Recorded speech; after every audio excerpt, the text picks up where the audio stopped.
Out come the wolves pits man versus nature in a bloody and visceral fight for survival that doesn't quite pass the logic test. The simple premise has a journalist and his fiancée joining her best friend for a weekend wilderness hunting trip that goes horribly awry. Sharp camera work, quick edits, and a literally growling soundtrack create tension when the script comes up lacking. The characters, initially thought out with believable exposition, fall into the mindless trap of genre idiocy that turns ostensibly smart people into lunch meat. An attempt at more cerebral underpinnings falls flat when common sense is chucked out the window. Kyle, Uris Jarsky, drives his ATV towards a cabin in the deep woods. He's met at the door by Sophie, Missy Peregrine, his longtime bestie and also an experienced hunter. She's surprised to find Kyle alone. He was supposed to bring his girlfriend on the excursion. Nolan, Damon Runyon, Sophie's city slicker partner, isn't happy with this development. Sophie and Kyle laugh and giggle while an increasingly jealous Nolan tries to write. The hunting trip was arranged because of his forthcoming article on getting out of your comfort zone. Nolan, a meat eater, wants the experience of killing his own food. Bacon comes from somewhere. It just doesn't magically appear on your plate. Kyle's stunned to learn that Sophie is now a vegan. Her hunting days are over. This means Kyle will have to take Nolan on the deer hunt. Nolan proves to be a terrible shot with arrows and guns when Kyle tries to teach him. He dislikes Nolan and has always harbored a longing for Sophie. Her hope that they'll get along is entirely misplaced. Kyle and Nolan leave Sophie at the cabin the next morning. They embark on an adventure that will test everyone in unforeseen ways.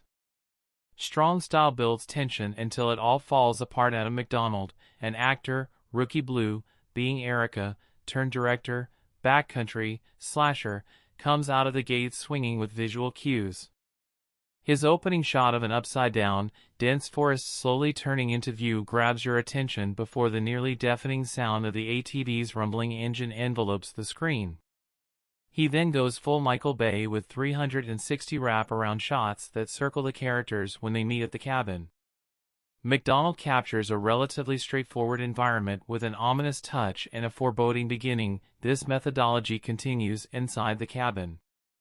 There are reaction shots aplenty as Nolan observes Kyle and Sophie's close relationship. The focus then flips to Kyle getting the same medicine with Sophie's clear love for a man he considers not worthy. McDonald does an effective job filming palpable unease in a tight space. He creates an uncomfortable atmosphere when the film's script comes across as obvious and clunky. It's a trend that continues for the worse when the second act savagery kicks into high gear. Logic flies out the window. Kyle and Nolan are well armed. This reviewer can buy Nolan stupidly fumbling with his weapons. Kyle, already established as an elite hunter who knows the terrain like the back of his hand, can't make the same mistakes. How can a guy who can easily hit a bullseye be so inept when it's time to pull the trigger? McDonald wants the viewer to believe that fear leads to devastating ineptitude in a fight or flight situation. That reasoning may have worked if the men hadn't acted so unrealistically when their lives were in danger. They have guns, bows, and knives. Wolves are ferocious predators but aren't bullet and arrow proof. Out come the wolves is stylish nonsense. Sophie getting off the bench and into the game also smacks silly. How she ends up in the woods is head-scratching. It really can't be discussed without spoilers. But like Kyle, she's supposed to be a badass crackshot. How can a gun-toting, expert hunter on a motorbike be so easily outmatched by wolves? These aren't genius lupins tactically outwitting humans.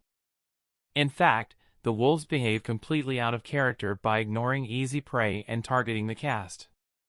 That behavior in itself is nonsensical. McDonald deserves credit for his stylized approach. He adds sizzle to a rote, predictable script that goes exactly where you think. Out Come the Wolves can be enjoyed for cheap thrills, but wastes a golden opportunity to competently explore its early themes of man's true nature and the often performative phoniness of male competition. Willing suspension of disbelief is the only way to buy this story. Out Come the Wolves is a production of December Films and Hyde Park Entertainment. It will have a concurrent theatrical and VOD release from IFC Films and Shudder. You can watch it on digital platforms like Apple TV, YouTube, Fandango at home, or on Prime Video.